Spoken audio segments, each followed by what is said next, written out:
Coming up on ASP Cafe, a cup with Joe, two conversations, one about volunteering in Peru and the other about STEM middle school.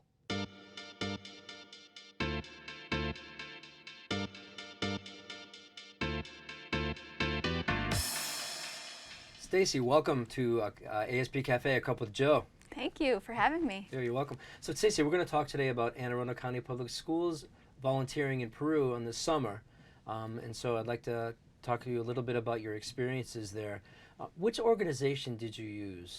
So we used Ubelong, and it is a nonprofit organization, and their job is to really kind of organize the logistics for you as the traveler, to really make it a more impactful trip, more than just your typical, travel anywhere. There's like more of like a service element or a cultural element, so they kind of work the logistics of that. Right, so it's an external organization then that sort of helped us navigate in another country, right? So they make it super easy. Oh, that's great. So. How did you hear about the trip originally? I think it came out through an email, and I was very kind of surprised by it. It was such like an opportunity that I hadn't seen before in the county, so it intrigued me. So I kind of asked some questions and talked to people at home to make sure that it was possible. That's cool. So that's kind of how it came to be. Sure, that came through Dr. McMahon in her office, right? So that's this is her brainchild of helping us understand that what's the impact. So Dr. McMahon has always stated, know your impact on the rest of the world, and so this is a way we can manifest it. We know our impact. What about the experience or what you found for the information made you really want to join in to go volunteer in another country? I feel like just the immersion of the whole experience.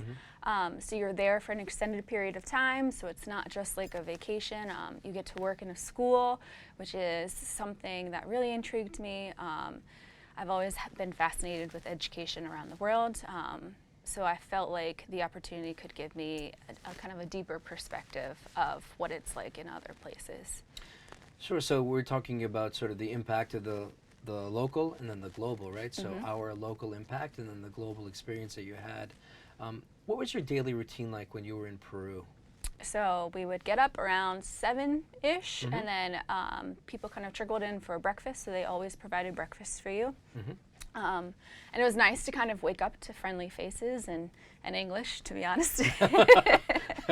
And then everyone kind of went their separate ways. I went to work at a school, so we would walk about a half a mile to the school, and there's always someone to go with you, so I walked with about 2 other people. We'd get to school, we'd help out in the classroom in lots of different capacities. Until about 12:31-ish, and then we'd walk back and they'd have lunch that was provided for you. You'd have like about an hour to kind of decompress after a day long of Spanish. And then we'd have Spanish lessons for a few hours, which was my personal favorite part of the day.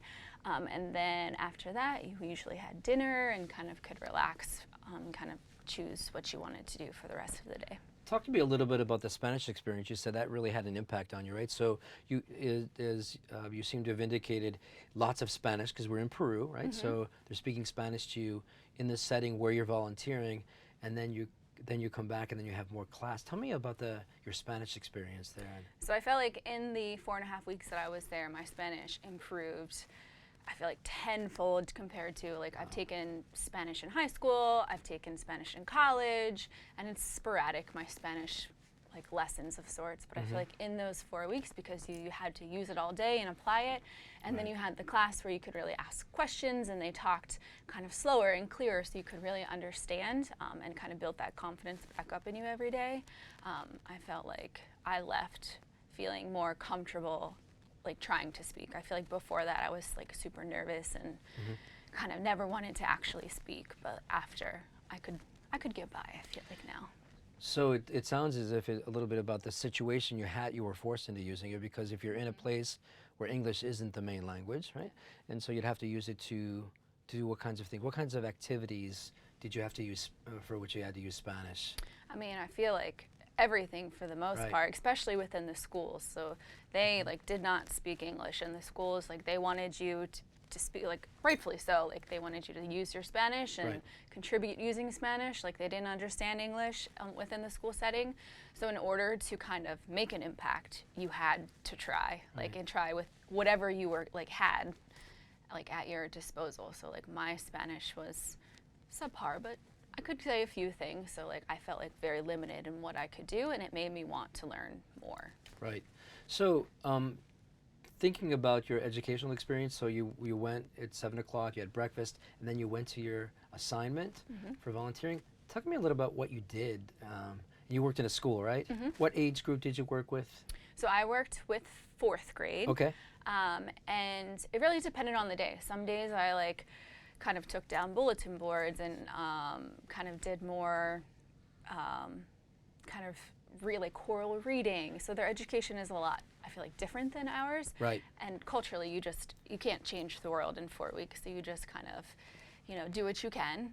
There are some days once she became comfortable with us, I was with another volunteer in the same classroom. She let us like guide a more like collaborative group work activity, which was super cool. So like once she kind of understood us and learned about us, then she did.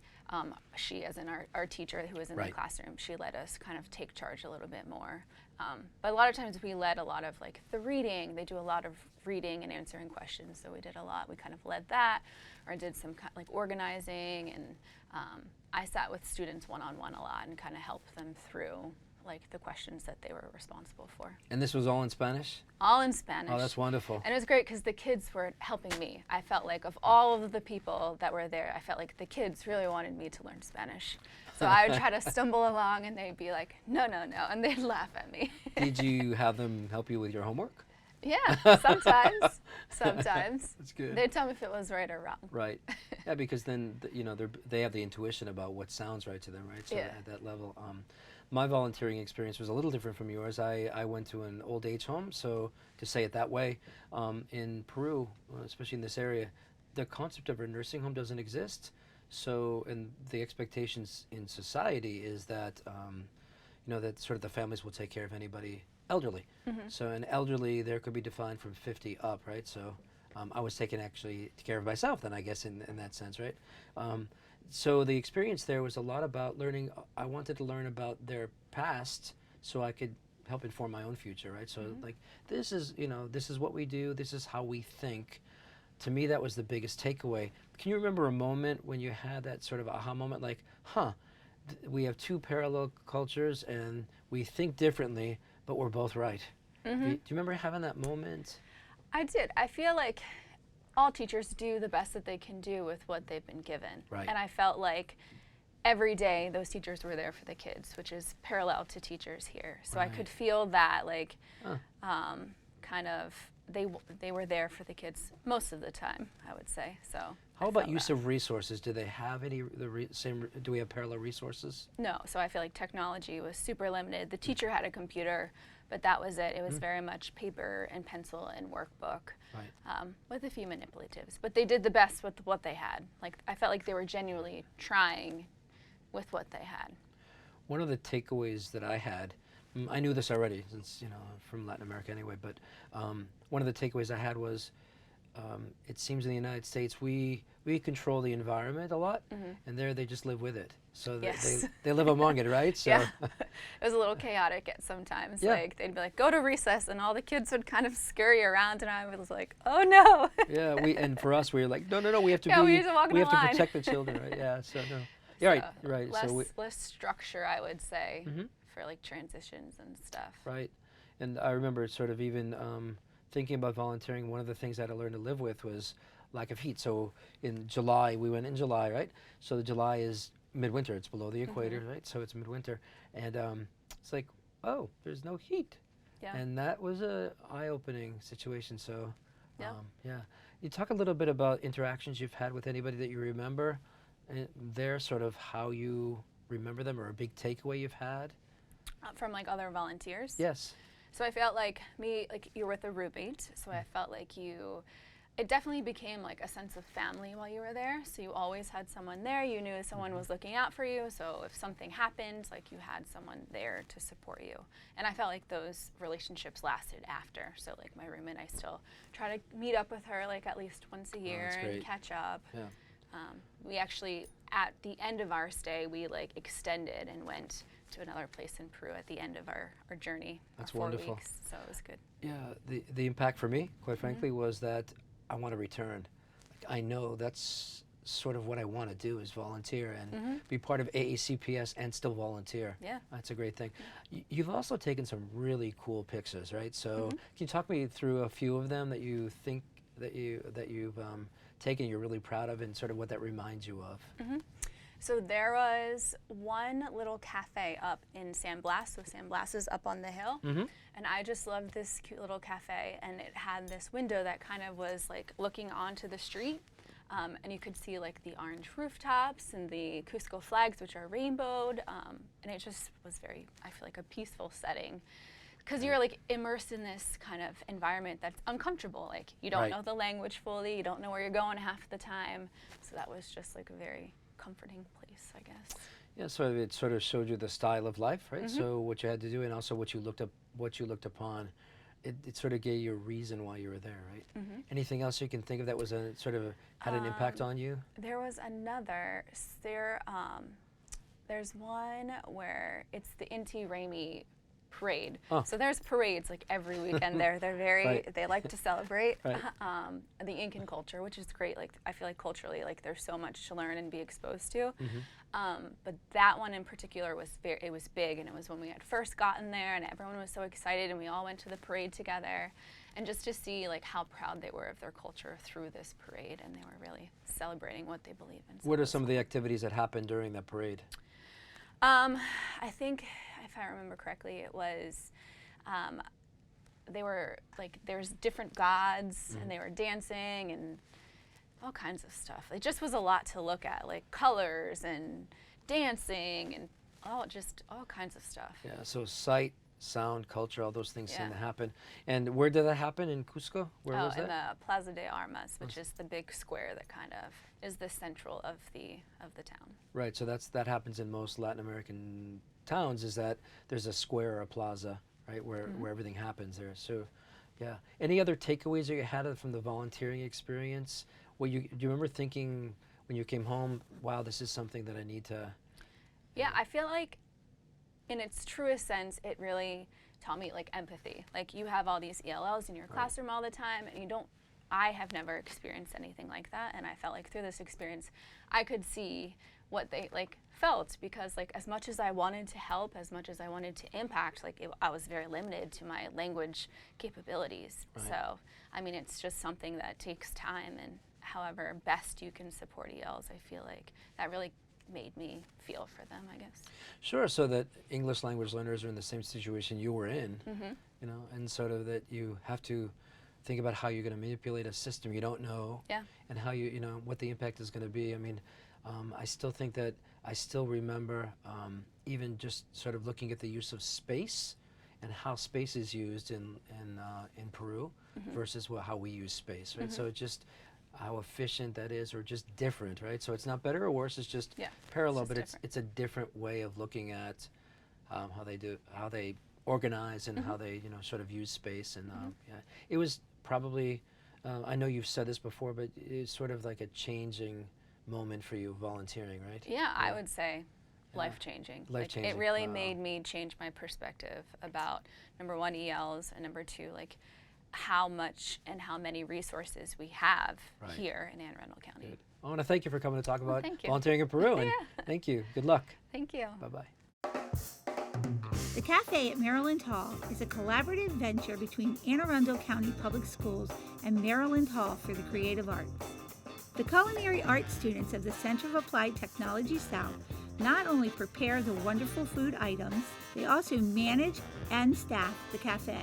Patrons may enjoy a treat or a cup of coffee while also enjoying exhibits and performances from artists in the AACPS PVA program and local art community.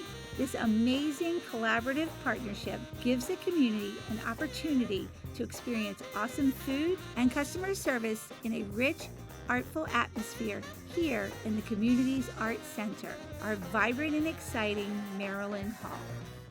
Laura Pinto, thank you for coming to talk to us today about STEM Middle School. Well, thanks for having me, Joe. You're welcome. Laura, can you talk to me a little bit about the STEM Middle School program? Sure. The STEM Middle School program is designed, obviously, for middle school. It's at 3 locations. It's at Central Middle School, Old Mill Middle School South, and Lindale Middle School in the northern part of the county. Okay.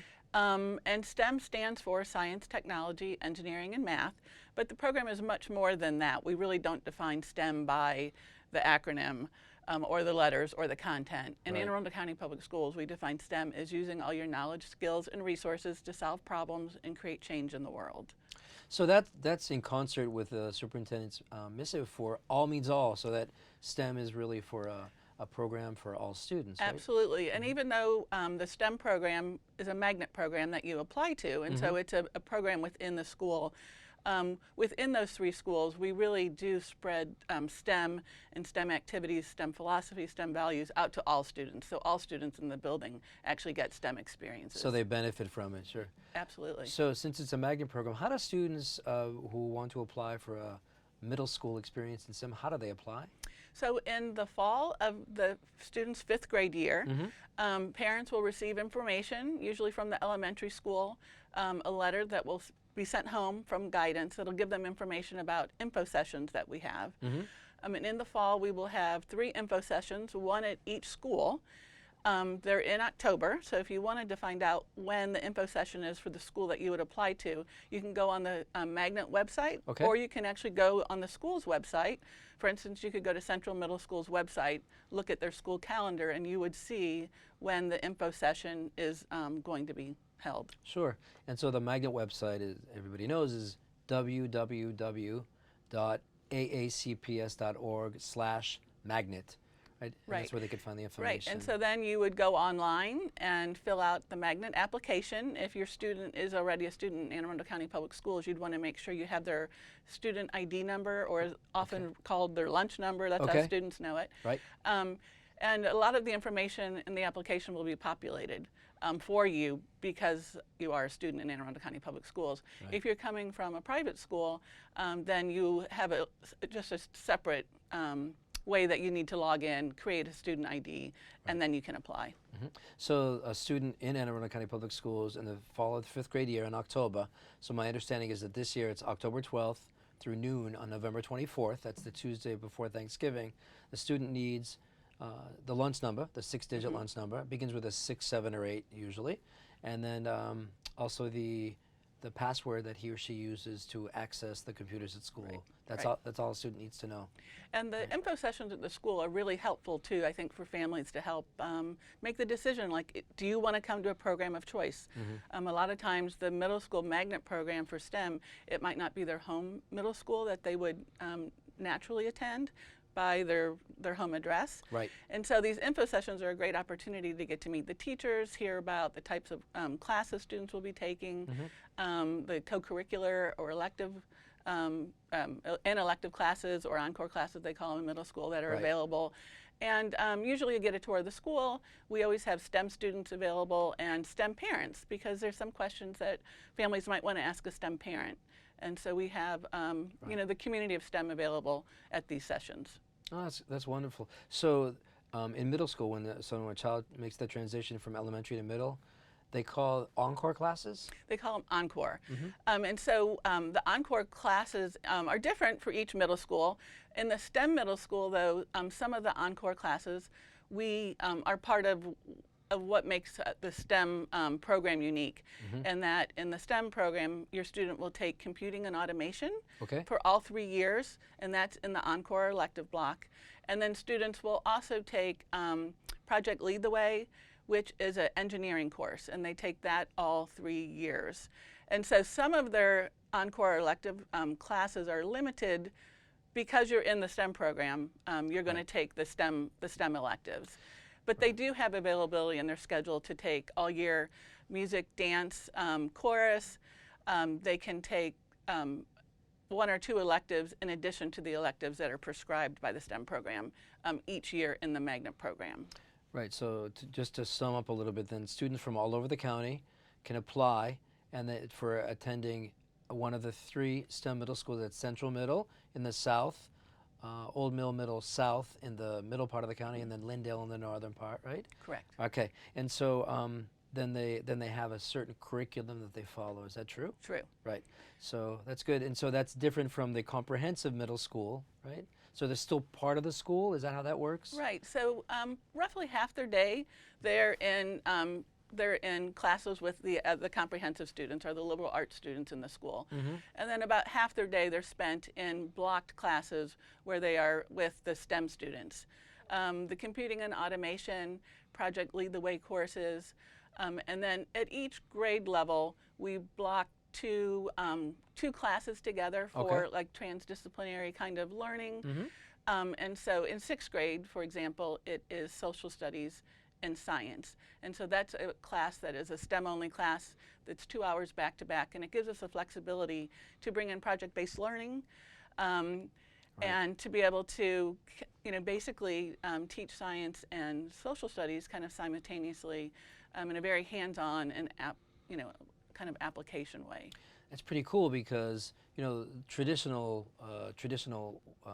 curriculum would not have science with social studies, and yet they both use primary sources. They both use some sort of method to look at information and analyze. Absolutely. Yeah, so that's pretty cool. So a student now is thinking in 4th grade, thinking about applying to, so the current 4th graders would in the fall of their 5th grade year then apply for entry the following year in grade 6. Right? Correct. So it could be a 3-year sort of preparatory sequence, right? So you talked about the curriculum during the school. Is there anything after school or on the weekends that the students may do? Yes. STEM funds an additional 10 clubs at each school. So in the STEM middle schools, there are roughly 20 clubs offered to all students in the school. We don't exclude the liberal arts students from attending any of the STEM clubs. They're welcome to join the STEM clubs. But all students in the STEM program are required to belong to a club all 3 years in the program. They can change between year to year or semester to semester. Right. Typically, though, like the kids who are in robotics, they absolutely love robotics. So they'll remain in the robotics types of clubs for 3 years. But we have some really unique clubs. We have at Central, we have a biomedical allied health club. There's a broadcasting club at Old Mill South, which is a really unique club. Lindale has a pretty high-tech robotics club, but there's many clubs. And like I said, the students can belong to any club if they're interested in government or Model UN. The newspaper or for the school. It can be any club that they want to. We just want them involved in the school. So that's the impact of STEM on the entire school population is not only during the day and looking at changing the culture, right, of that, but also looking at after school. And so in our generation, we'd have called them after school activities or clubs, and now they call them co-curriculars. Co-curriculars. And it's a very exciting part of the day. I mean, when the school bell rings and everybody gets moving to the clubs, it's just really fun to walk around the building and see all the different types of activities going on. They vary greatly, and kids are just, they love it. Right. So even though it's a requirement, it's not something that kids are not enjoying. Right. And then Saturdays, we do have STEM Saturdays. Okay. And they're kind of exploration days. Sometimes they're tied to the application of what students are learning in school, but other times it's just an opportunity in the community that we want to go out and take kids take advantage of. So for instance, in April, the U.S. Science and Engineering Fair is coming to Washington, D.C. Right. So in April, we'll take all the students down to D.C. on Saturday or Sunday to the engineering fair. That's really cool. And their families. Yeah. Families are welcome to join too. So that means that, so you're talking about the students who are selected through lottery to go into STEM program. You're talking about the entire school population. Then now you're talking about the families also getting involved. Right. So that impact is a lot broader than traditional kinds of education, right? And honestly, we couldn't run the program without family support. Right. We really couldn't. We have so many families that have really unique positions. Right. And so they bring their knowledge and of the outside world into the school building, and it's incredible. So talk to me a little bit about that. Is there any opportunity for the students during the school year? Is there any opportunity for them to go and look at jobs and or the kinds of things, or how STEM is applied in the real world, as we call it? So one of the unique qualities of the STEM program is that we take students outside the classroom walls, basically, into the community or into businesses at least once a month. So in any given school year, each student will 9 or 10 trips Wow. outside of the regular classes that they would attend. They will leave school and go either for a whole day or half-day experience. In most cases, those are the application of what they're learning in school. Right. And we take kids all over, I mean, between Morgan State University all the way down to, we've been to the Patuxent Naval Air Base. I mean, Wow. we go all over the place. The area that we live in between Washington, D.C. and Right. Baltimore, the U.S. Naval Academy, partners like Northrop Grumman and Lockheed Martin. I mean, I could go on about the partners that we have. We are able to take kids on some pretty amazing experiences. And then we always do tie it to some sort of STEM career. So then it looks as if learning then is becoming, sort of in our generation, it was we went to school, we learned, and that's it, right? And so we had homework. This is changing, it's sort of revolutionizing how through content, through STEM, right, and the philosophy of using your skills and knowledge, that learning is not within the four walls, but also expanded. So family, school, the school community, the family community, and then the community at large. It's pretty cool. It That's really neat. is. Yeah, that's really neat. How about the summer? So if you're an elementary school student, you're not used to middle school, right? So everyone has that same sort of issue, right, or concern. What happens in the summer before a student gets into a STEM program? So for our 6th grade students who are coming into the program, we have a very unique offering in that we have an overnight summer program camp, and it's at the Science Center in Baltimore. Wow. And so they'll start their day off about 1 o'clock in the afternoon, and we do a lot of team building. We want the students to get to know one another, start learning about how to be a team, how to work on a team. They get the opportunity to meet all their 6th grade teachers. It's just the 6th grade teachers that chaperone this trip. Right. So they get to know all of them. And so we do some fun team building activities at the school. We have dinner at school, and then about 5:30 we'll get on buses, depending on where the school is, which school in the county. Sure. About 5:30 that we'll get on buses and get to the Science Center at 6 o'clock.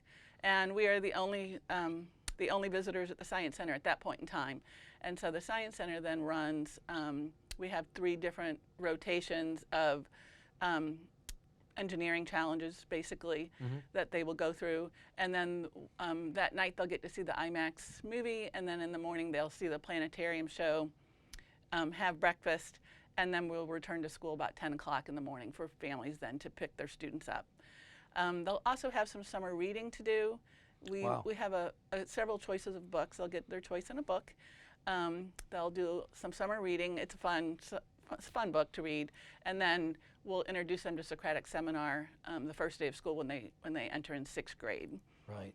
And the 7th and 8th graders also have 2-day commitments. They're 2-day commitments basically for middle school students each summer, and we give families choices of dates so you can plan your family's vacation around this requirement, because it is a requirement to attend the summer programming.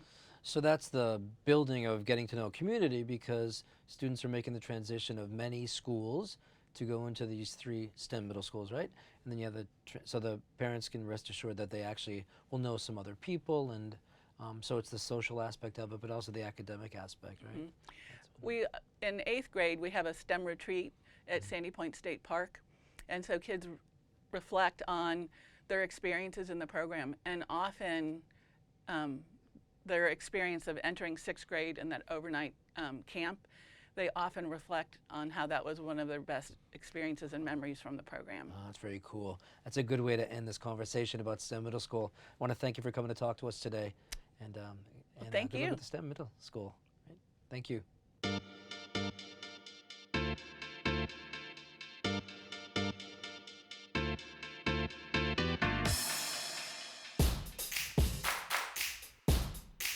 Writing on the Walls course was designed to create an exciting experience for students who might not normally consider taking an art course. We examine modern artists in a modern material, and we encourage students to find their voice and tell their story through their work. Writing on the Walls is such a fun class. It's a fun way to approach art. This was the first time I realized I might have some artistic ability. You can have fun and don't have to be a super serious artist to enjoy the class. It's really fast-paced and exciting. I love how our murals turned out. I was surprised how much fun I had and how I was just really able to express myself through the art. Find your voice. Tell your story. Sign up for this course today. Storytelling. Writing on the Walls.